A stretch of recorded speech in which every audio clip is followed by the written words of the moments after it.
Okay, I don't know if you guys can hear me, so I'm trying this because I don't have Thomas, and he is much more technologically savvy than I am. If you can hear me, type something in the chat box.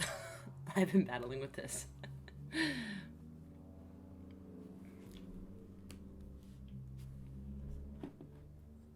Oh, yay! Yay, yay, yay!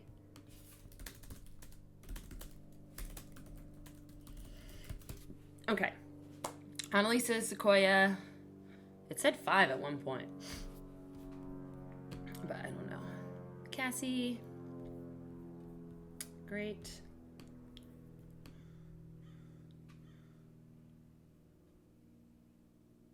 Yeah, that it's fine. I'm trying to figure out if I need to hit start recording or if it does it automatically.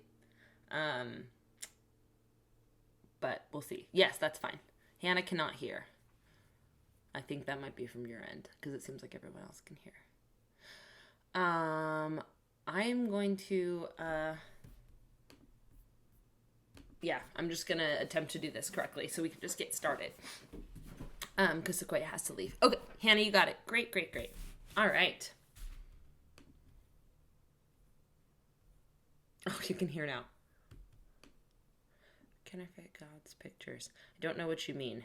Ask about counterfeit gods. Text me if it's something important. But right now, we're just going to focus on Ruth, especially because Sequoia and some people probably have to go. So if you have a question that's time sensitive about anything ever, just text me. So then I can check to make sure your email didn't get lost. Okay. We are going to start. I think I'm doing this right. I hit start recording. So, all right, we are going to go over the end of the book of Ruth. So chapter 4 is what we're looking at today. You guys read it on your own and looked at some observations and asked some questions, and so we're going to go over those questions, but we're essentially finishing the book today. You'll have one other assignment on Ruth, obviously besides this one, and then you're done with Ruth, and we just have like a couple more assignments on Counterfeit Gods, maybe even just one more, because you seniors are almost done, which is crazy. So I'm going to read through chapter 4 like we have been doing. It would be helpful for you guys to have your Bibles out, obviously have your notes out, and go over this with me. There is a link that I put about a half an hour ago or so on Schoology for the Q&A notes, just like always. Download it, type in the notes, do not need to be in complete sentences, but make sure that your answers are different colors so I can read them easier.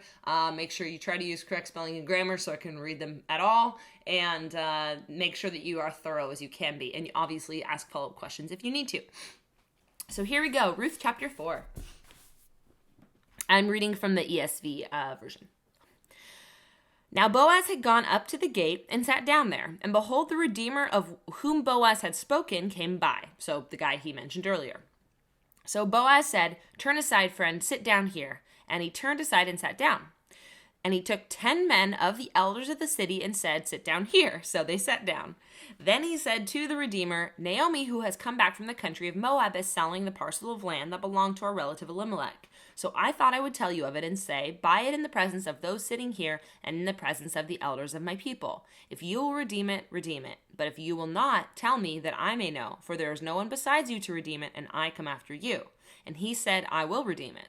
Then Boaz said, "The day you buy the field from the hand of Naomi, you also require Ruth, the Moabite, the widow of the dead, in order to perpetuate the name of the dead in his inheritance." Then the Redeemer said, "I cannot redeem it for myself, lest I impair my own inheritance. Take my right of redemption yourself, for I cannot redeem it." Before we keep going, I just think this is kind of funny because Boaz is saying, hey, there's land. You got to buy the land if you want the land. Because Naomi needs to sell it, and she needs, someone to redeem it, like we know from the law. And he's like, "All right, sweet, I'll buy it." And Boaz is like, actually, also, you pretty much have to marry Ruth. So then the guy's like, wait, never mind. And we'll talk about why he would have changed his mind in a little bit, but I do think it's kind of funny that he didn't say that up front. So then Boaz is like, all right, I'm next. Verse 7, now this was the custom in former times to Israel concerning redeeming and exchanging. To confirm a transaction, one drew off his sandal and gave it to the other, as this was the manner of attesting in Israel. So when the Redeemer said to Boaz, buy it for yourself, he drew off his sandal. Then Boaz said to the elders of all the people, elders and all the people, you are witnesses this day that I have bought from the hand of Naomi all that belonged to Elimelech, and all that belonged to Chilion and Mahlon. Also Ruth the Moabite, the widow of Mahlon, I have bought to be my wife to perpetuate the name of the dead in his inheritance, that the name of the dead may not be cut off from among his brothers and from the gate of his native place. You are witnesses this day. Then all the people who were at the gate and the elders said, we are witnesses. May the Lord make the woman who is coming into your house like Rachel and Leah, who together built up the house of Israel. May you act worthily in Ephrathah, I can never say that, Ephrathah, and be renowned in Bethlehem, that may your house be like the house of Perez, who Tamar bore to Judah, because of the offspring that the Lord will give you by this young woman. So Boaz took Ruth, and she became his wife, and he went into her, and the Lord gave her conception, and she bore a son. Then the woman said to Naomi, blessed be the Lord, who has not left you this day without a redeemer, and may his name be renowned in Israel. He shall be to you a restorer of life and a nourisher of your old age. For your daughter-in-law who loves you, who is more to you than 7 sons, has given birth to him. Then Naomi took the child and laid him on her lap and became his nurse. And the woman of the neighborhood gave him a name, saying, a son has been born to Naomi. They named him Obed. He was the father of Jesse, the father of David. And as we've talked about before, you guys already know this, David was in the line of Jesus. So pretty important stuff. Good, yay, happy ending. Pretty cool. But there's some weird stuff that's going on in this chapter for us to fully appreciate like what actually occurred, because some of it seems strange and definitely not like things we would do. So we're going to go over those questions. Make sure that you're taking notes. If you have follow-up questions, just type them in the chat box so that I see them. First, good question on verse 3. Someone was asking about the land. Like, wait, we thought Naomi was super poor and now all of a sudden she has land. Couldn't she have sold it earlier? Like, what's going on? Part of the reason I ask you guys in your questions and observations to give your reasoning or give context behind it is because, as I've said before, some people ask a question for one reason and someone might ask the exact same question but for a different reason. So I don't know who asked this question, but the reasoning behind it is actually really, really insightful. How can Naomi be selling land in verse 3? I thought women in those days didn't have the right to do that. Yeah, so that's good. That's good context behind the question. That's right. They didn't really have the right to do that. So whoever asked that question is correct. The land technically belongs to Elimelech, belongs to her husband. She can't use this land because they've been gone for so long. No one's been using it. So what was common in that time, and I mean, to be honest, is kind of still happens now, is that if you just abandon a property or you just abandon land, people can just come and live on it. It's kind of like I don't know. You guys can write it in the chat box. There's a term for it. I don't know what it's called. But basically squatters' rights. There it is. Okay. I knew it would come to me. I knew it started with an S, which is a weird term. But basically that unless someone can prove or ownership of the building, or unless squatting, there we go, or unless the cops decide to actually care about it and come and shoo them away, they can technically stay there, unless someone can come and say, I own this land, you need to leave. So Naomi's here, someone's probably there. Again, remember, it's not like things were super moral in Judah at this time. There were corrupt, enforcement and things like that. So she wouldn't really be able to do that with the guarantee. She might just be making a mess for herself. And not only that, it's like if she were to for some reason, be able to buy the land herself, which was not actually common. Not sure if it was illegal, but definitely not easy.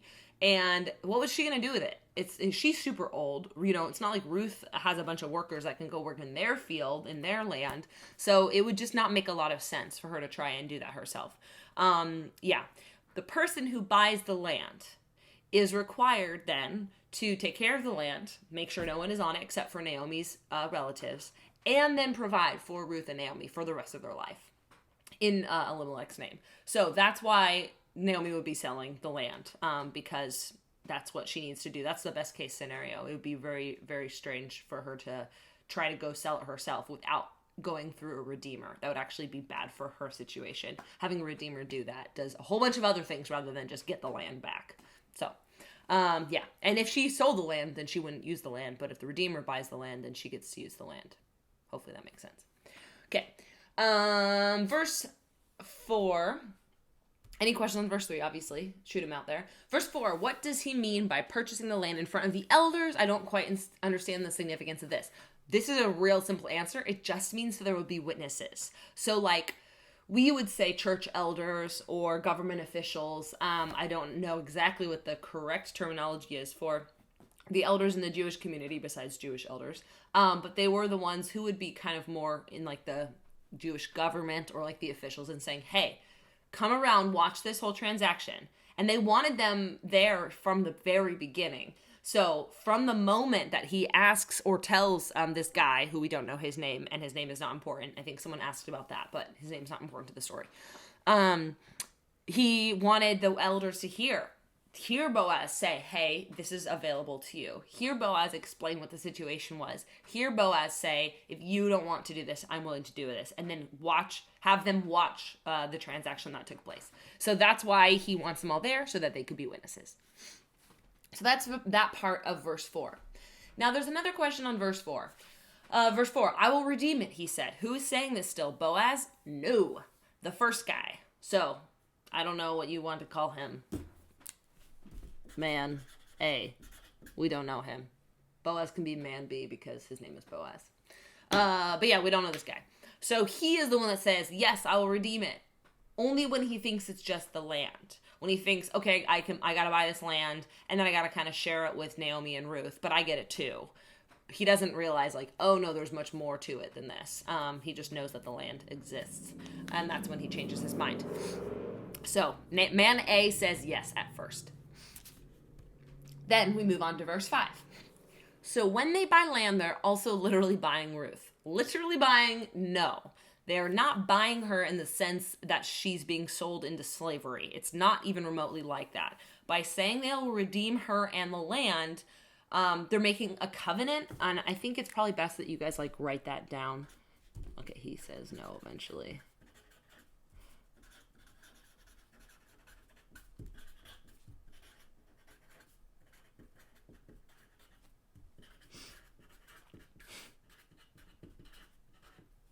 So the translation and some of them are not great. Like, we have such simple words for more complex things. So the word bought to us has some weird connotation, like child brides or something gross like that. That's not what this is talking about. Or like slavery. No. This just means, I think another translation says acquire, which means to, like, now she is in your family. So acquire is probably a better word for this.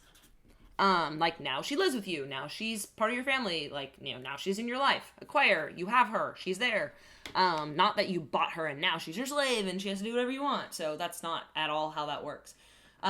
So yeah, by acquiring Ruth and Naomi, he is entering into a covenant of provision and protection for her forever, for the rest of his life.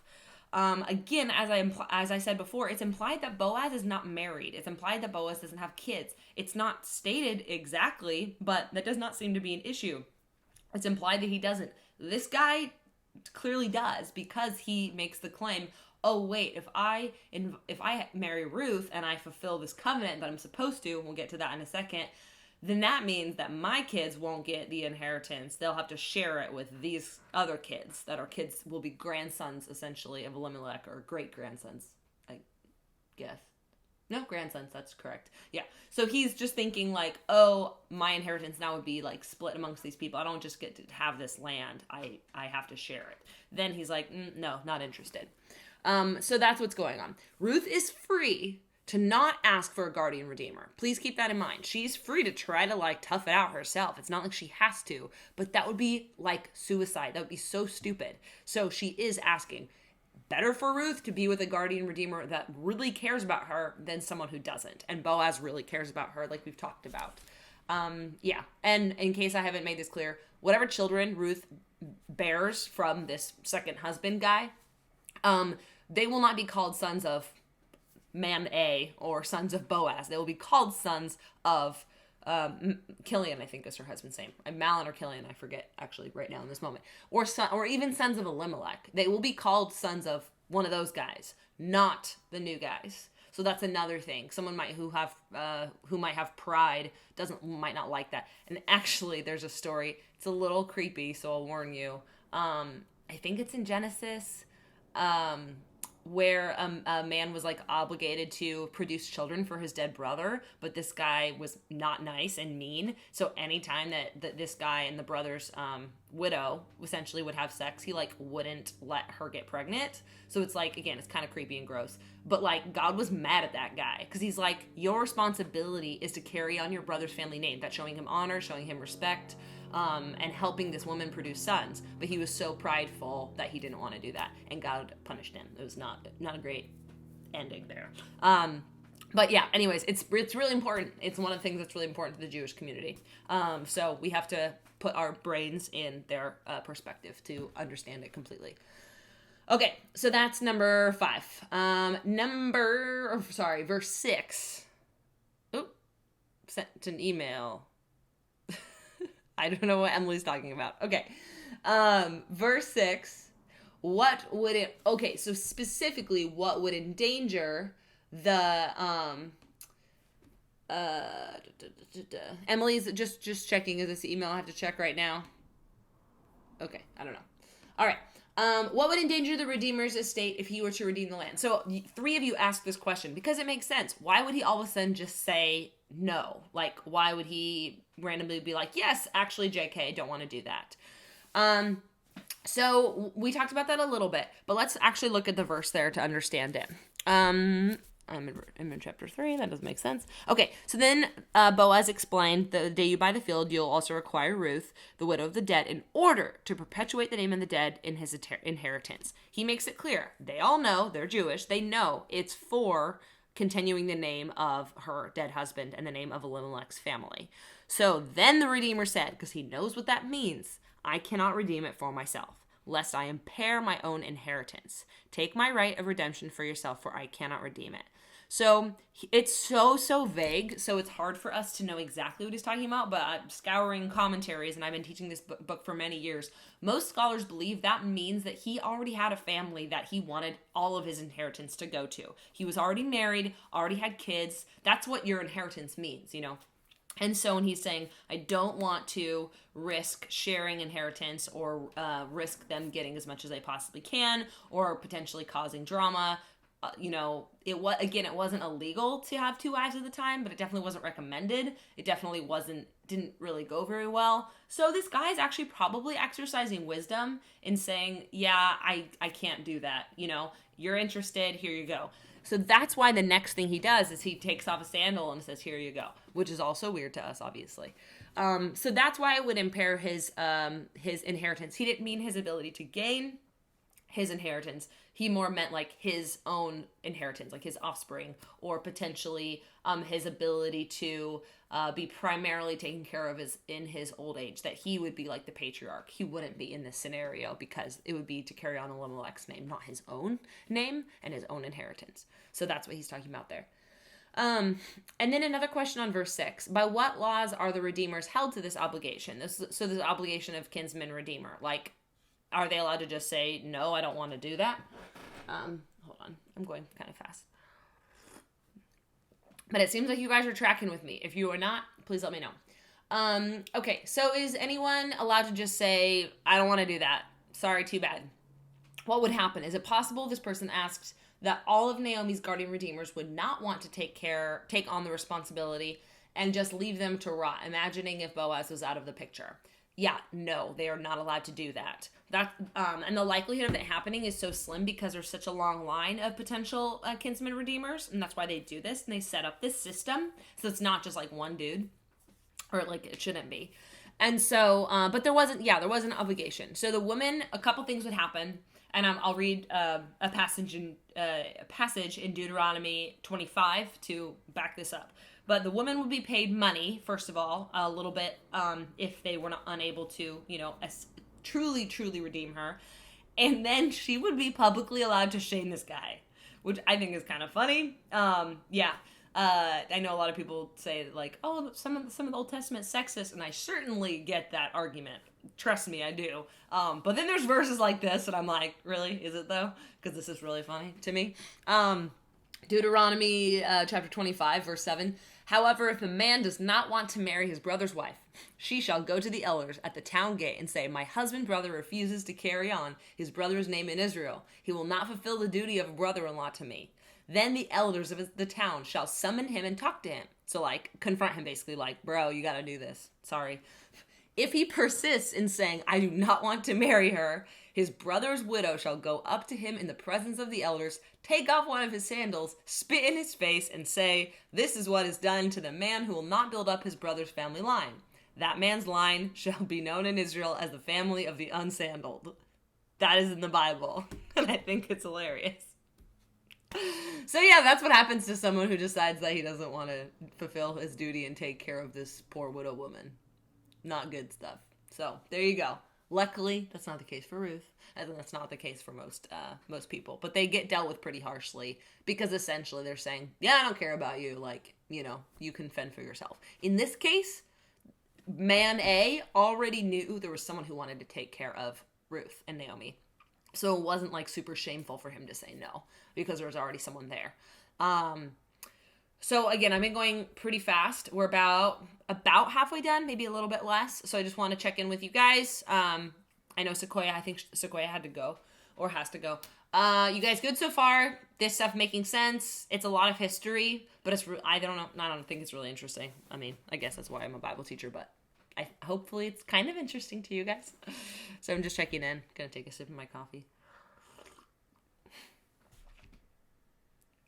And then we'll move on to verse 7.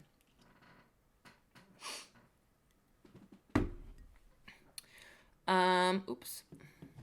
Okay, I just wanted to do a roll call. Annalisa, Sequoia, Cassie, Hannah, Emily. If I did not just say your name, please type in the chat box so that I know you were here. Bye, Sequoia. If you want points for being here, put your name in the chat box. Okay. We'll move on. Verse 7. Would the man then keep the sandal as a sort of signature and proof, or would he give it back to the owner? Another person asked, is there any special significance or symbolism behind them taking off their sandal? Yes and no. So, because of that scenario that I just read from Deuteronomy 25, that's why this guy in Ruth just took off his own sandal, because he knew the tradition. So he's like, all right, dude, here you go. Here's my sandal, because, I'm not redeeming her and I'm closer, blah, blah, blah. So it's unknown if then Boaz, had to keep it or gave it back to him. I don't know. I tried to look, and I spent probably way too long trying to answer that question. I have no idea if he gives it back or if he keeps it as a souvenir or a symbol of the transaction. I have no idea. The guy gets a sandal eventually again, It was different than today where we had, there's millions and millions of different types of shoes, and to try to get, the same one again of an odd pair wouldn't make sense. Different times. So he's going to be fine. The sandalless guy is going to be okay. Other than what I just read from Deuteronomy, I don't know any other significance or symbolism other than just saying, hey, I'm unable to do it.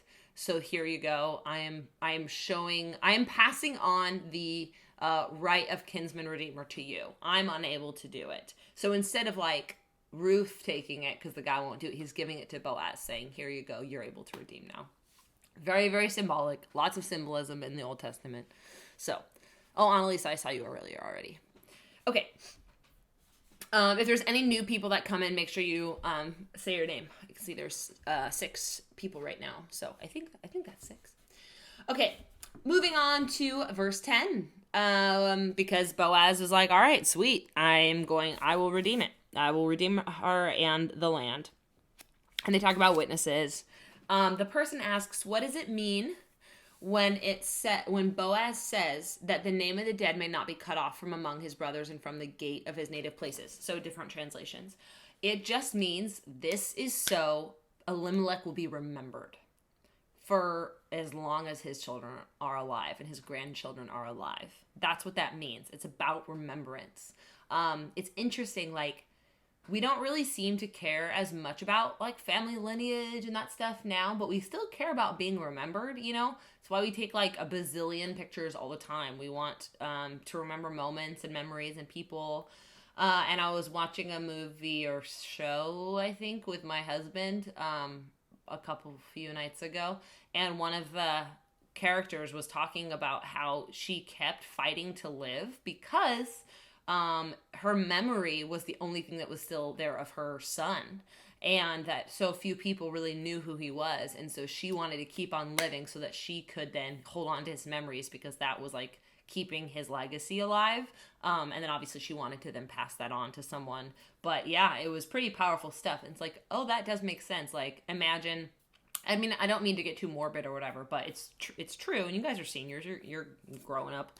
But, you know, when someone is older, it's like, eventually there is one person who keeps the memories of that other person. And once that person dies, that person's memories are gone, unless they're recorded, of course, in like history books or photographs or things like that. So remembering someone's lineage, remembering someone's history and legacy is very, very powerful and important. And the Jewish community really got that. So I think it's kind of, you know, beautiful in that way, that Boaz is expressing he gets why he's marrying Ruth. It's not because she's so pretty, or it's not because he just wants to. It is so her husband and her father-in-law, Elimelech's name, will be remembered in Israel. And, you know, it's pretty remembered, I'd say, at this point, which is kind of cool. So Boaz gets it. He gets that he's marrying Ruth for that person. He's doing it in a selfless act. It's not just because he wants to. He could probably have married a bunch of other people. Okay. So that is verse 10, I think. Yes. All right, cool. Oh, Rebecca, I saw you too already. Any other questions? All right, we only got a handful more.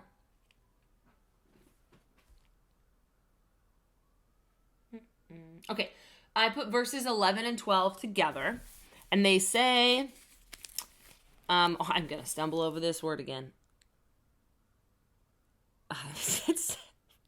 It's so bad. There's so many biblical names that are like bananas, weird and confusing, and I can pronounce them no problem. And for some reason, this one always trips me up. Happens to Mr. Weird too, so I don't feel too bad about myself. But basically, verses 11 and 12 are asking, what do they mean? Or a couple people ask this actually. What do they mean when they're standing in Ephrathah, I think? Is that a town of some sort in which one desires to have a good reputation? Why are the elders praising Ruth and the family so highly? Okay, so I know how to say Ephrathites. I know how to say that, but this town's name that is very difficult to pronounce. It essentially is just another word for Bethlehem. It's kind of confusing, or like a town that's a special term for Bethlehem. There's different, like, Bethlehem this, like, dash something, or Ephrath dash this. And so those places might be, like, sub-towns or, like, tinier cities. But essentially it's just another reference to Bethlehem, which obviously is an important place for the Jewish community. And what they're saying about Ruth and, like, praising her and her family name, they are acknowledging Ruth as a Jewish woman, even though she's Gentile. So she became Jewish, as we know, through belief, through faith by action. We've seen this over and over and over again. They have seen it now too, and they're confirming it. So,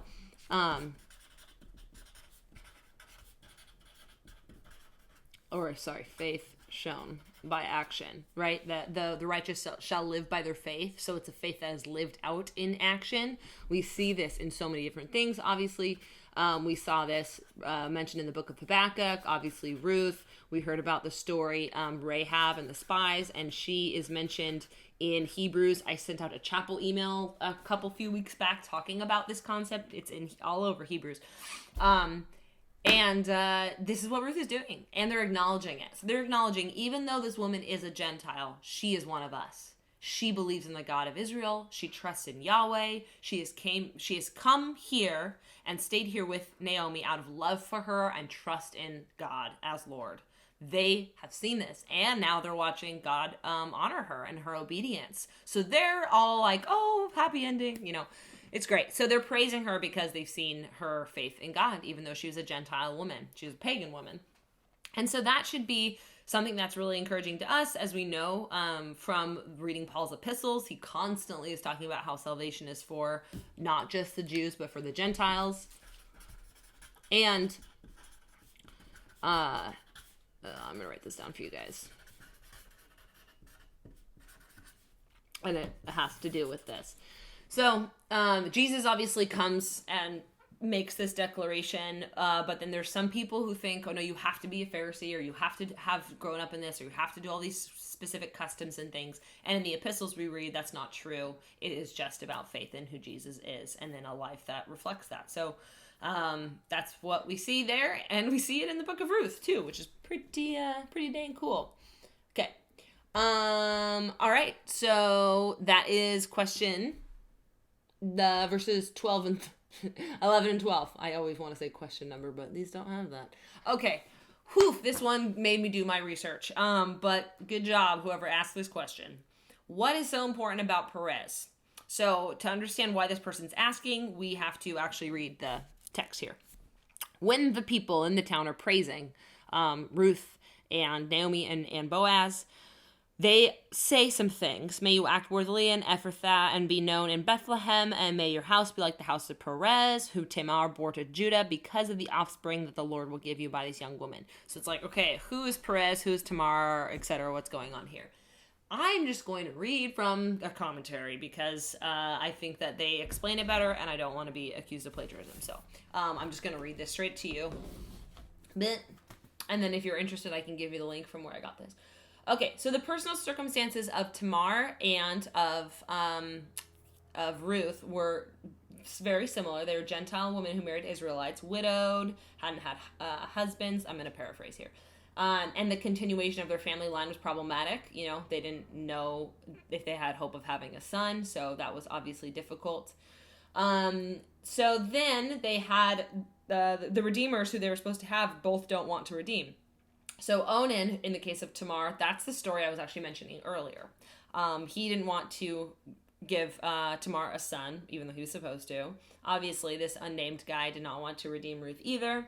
And so they, in the end, both get married and are redeemed in the manner that's... Okay, let me see here. Yeah, okay, they both overcome the problem of assuring continuation of the family line. And so they're able to actually finally build the house of their lineage. So that's why these women are celebrating, saying, oh, just like Tamar, may you also continue your family name. And so it is a blessing. They're relating her to Tamar as a model figure worthy of respect and adoration. And so they're giving their sanction to Ruth's situation, to what she has done, to her existence, essentially, that she is not from the Jewish community, but she is part of the Jewish community. She came from an outsider, but she is doing something so beautiful and so selfless that God is honoring and rewarding, and they're acknowledging that. So that is why they mention Perez. The house of Perez has to do with Tamar, and then continuing the house of Perez. So it would be like saying the house of Boaz. So Perez being the other guy. Okay, so that is verse 12. We only have 4 more left. Yay, good job. Verse 13, pretty quick question. The Lord enabled her to conceive is what the verse says. So this person is asking, is that essentially saying like God magically made them able to have kids because Boaz was too old to have actually conceived a child with Ruth? No. All it is saying is that God wanted them to have a baby, and then they had a baby.